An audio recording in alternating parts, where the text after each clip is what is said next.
Hi ಎಲ್ರಿಗೂ ನಮಸ್ಕಾರ. ನನ್ನ ಹೆಸರು ಶ್ರುತಿ ಶಿವಕುಮಾರ್. ಇವತ್ತು 5 ನಿಮಿಷದಲ್ಲಿ ಕ್ವಿಕ್ಕಾಗಿ ಮಾಡ್ಕೊಳ್ಳುವಂತಹ ಟೊಮೊಟೊ ಸಾಂಬಾರು ಹೇಗೆ ಮಾಡೋದು ಅಂತ ಹೇಳ್ತೀನಿ. ಮೊದಲಿಗೆ ಒಂದು ಪಾತ್ರೆನ ಬಿಸಿಗಿಟ್ಕೊಂಡು ಅದಕ್ಕೆ 4 ಸ್ಪೂನ್ ಎಣ್ಣೆ ಹಾಕ್ಕೊಂಡು ಕಾದ ನಂತರ ಸಾಸಿವೆ, ಕರಿಬೇವಿನ ಎಲೆ, ಒಣಮೆಣಸಿನ್ಕಾಯಿ ಸ್ವಲ್ಪ ಬಿಸಿ ಆಗಲಿ. ಬಿಸಿಯಾದ ಮೇಲೆ ಒಂದು ಮೀಡಿಯಮ್ ಸೈಜಿನ 2 ಈರುಳ್ಳಿ ಕಟ್ ಮಾಡಿ ಹಾಕ್ತಾಯಿದ್ದೀನಿ. ಅದು ಸ್ವಲ್ಪ ಎಣ್ಣೆಯಲ್ಲಿ ಫ್ರೈ ಮಾಡ್ಕೋಬೇಕು. ಸ್ವಲ್ಪ ಟ್ರಾನ್ಸ್ಪರೆಂಟ್ ಆಗೋ ಥರ ಫ್ರೈ ಮಾಡ್ಕೋಬೇಕು. ಬ್ಯಾಚುಲರ್ಸ್ಗಂತೂ ಒಳ್ಳೆ ರೆಸಿಪಿ, 5 ನಿಮಿಷದಲ್ಲಿ ಬೇಗ ಮಾಡ್ಕೋಬೋದು. ಇದು ನನ್ನ ಫೇವ್ರೆಟ್ ರೆಸಿಪಿ. ನನಗೆ ಟೊಮೊಟೊ ಸಾಂಬಾರು ಅಂದರೆ ತುಂಬ ಇಷ್ಟ. ವಾರದಲ್ಲಿ 1-2 ಟೈಮ್ಸ್ ಆದರೂ ಮಾಡ್ಕೊತೀನಿ.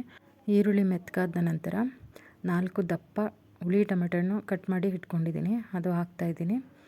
ಅದು ಸ್ವಲ್ಪ ಚೆನ್ನಾಗಿ ಬಾಡಿಸ್ಕೊತೀನಿ.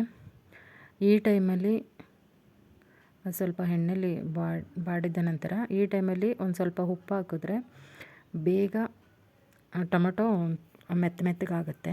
ಹಾಗಾಗಿ ಸ್ವಲ್ಪ ಉಪ್ಪು ಆ್ಯಡ್ ಮಾಡ್ತಾಯಿದ್ದೀನಿ. ಆ್ಯಡ್ ಮಾಡಿ ಒಂದು ಸಲ ಮಿಕ್ಸ್ ಮಾಡಿ, ಚೆನ್ನಾಗಿ ಒಂದು ಸಲ ಮಿಕ್ಸ್ ಮಾಡಿ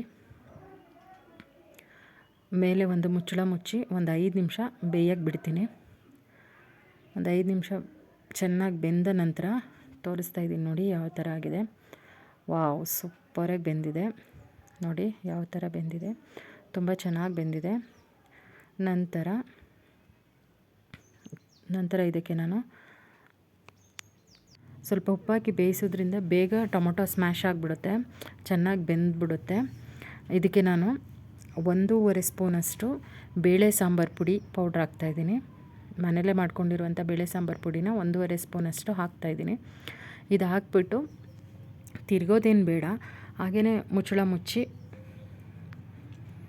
1.5 ಸ್ಪೂನ್ ಹಾಕಿದೆ. ಮುಚ್ಚಳ ಮುಚ್ಚಿ ಒಂದು 2 ಮಿನಿಟ್ಸ್ ಹಾಗೆ ಬೇಯಕ್ಕಿಡ್ತೀನಿ. ಒಂದು 2 ಮಿನಿಟ್ಸ್ ಹಾಗೆ ಬೇಯಲು ಬಿಟ್ಟು ತೆಗಿತಾಯಿದ್ದೀನಿ. ಇವಾಗ ಒಂದು ಸಲ ಚೆನ್ನಾಗಿ ಮಿಕ್ಸ್ ಮಾಡಿಕೊಂಡ್ರೆ, ಚೆನ್ನಾಗಿ ಈ ರೀತಿ ಮಿಕ್ಸ್ ಮಾಡ್ಕೋಬೇಕು. ಮಿಕ್ಸ್ ಮಾಡಿಕೊಂಡು ಈಗೇನೂ ತಿನ್ಬೋದು, ಬಿಸಿ ಬಿಸಿ ಅನ್ನಕ್ಕೆ ತುಂಬ ಚೆನ್ನಾಗಿರುತ್ತೆ. ಬಟ್ ನಾನು ಸ್ವಲ್ಪ ತೆಳುವಾಗಿ ಮಾಡ್ತಾಯಿದ್ದೀನಿ. ಅಂದರೆ ತುಂಬ ತೆಳುವಾಗೇನಿಲ್ಲ, ಮೀಡಿಯಮಾಗಿ ಒಂದು ಅರ್ಧ ಲೋಟ ನೀರು ಹಾಕ್ಕೊತೀನಿ. ಇದಕ್ಕೆ ಒಂದು ಅರ್ಧ ಕಪ್ಪಷ್ಟು ನೀರು ಹಾಕಿ ಒಂದು ಸಲ ಮಿಕ್ಸ್ ಮಾಡ್ತೀನಿ. ನೋಡಿ ಹಾಕ್ತಾಯಿದ್ದೀನಿ. ಒಂದು ಅರ್ಧ ಕಪ್ಪು ಸಾಕು, ತುಂಬ ತೆಳು ಏನು ಬೇಡ.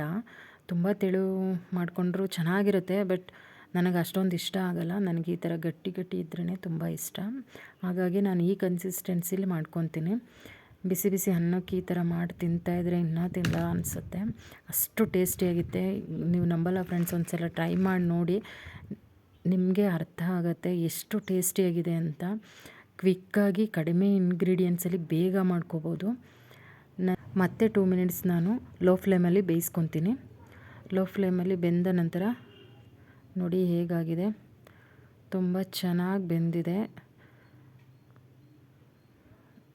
ನೀವು ಒಂದು ಸಲ ಬಿಸಿ ಅನ್ನಕ್ಕೆ ಮಾಡ್ಕೊಂಡು ತಿಂದು ನೋಡಿ, ಕಮೆಂಟ್ ಮಾಡಿ ಹೇಗಿದೆ ಅಂತ. ಫೈನಲಾಗಿ ನಾನು ಸ್ವಲ್ಪ ಕೊತ್ತಂಬರಿ ಸೊಪ್ಪು ಮೇಲೆ ಉದುರಿಸ್ಕೊತಾ ಇದ್ದೀನಿ. ಹಾಗೆ ಮನೆಯಲ್ಲೇ ಮಾಡಿರುವಂತಹ ಎಮ್ಮೆ ತುಪ್ಪ, ನಾನೇ ಮನೇಲಿ ಮಾಡಿರುವಂತಹ ಎಮ್ಮೆ ತುಪ್ಪನ ಸ್ವಲ್ಪ ಲಾಸ್ಟಲ್ಲಿ 1 ಸ್ಪೂನ್ ಹಾಕ್ಕೊತೀನಿ. ಫ್ರಿಜ್ಜಲ್ಲಿ ಇಟ್ಟಿದೆ, ಸೊ ಹಾಗಾಗಿ ಈ ಥರ ಇದೆ, ಗಟ್ಟಿಯಾಗಿದೆ. ಅದನ್ನು ಮೇಲೆ ಹಾಕಿ ಫ್ಲೇಮ ಆಫ್ ಮಾಡ್ತಾಯಿದ್ದೀನಿ. ಫ್ಲೇಮ್ ಆಫ್ ಮಾಡಿ ಹಾಗೆ ಮುಚ್ಚಿಡ್ತೀನಿ. ಮುಚ್ಚಿಟ್ಟು ನಂತರ ಊಟದ ಟೈಮ್ಗೆ ಮಿಕ್ಸ್ ಮಾಡಿ ಒಂದು ಸಲ ಬಿಸಿ ಅನ್ನದ ಜೊತೆ ಹಾಕ್ಕೊಂಡು ತಿಂತಾಯಿದ್ರೆ ತುಂಬ ಚೆನ್ನಾಗಿರುತ್ತೆ. ಇಷ್ಟ ಆದಲ್ಲಿ ಲೈಕ್ ಮಾಡಿ, ಕಮೆಂಟ್ ಮಾಡಿ, ಶೇರ್ ಮಾಡಿ. Thank you.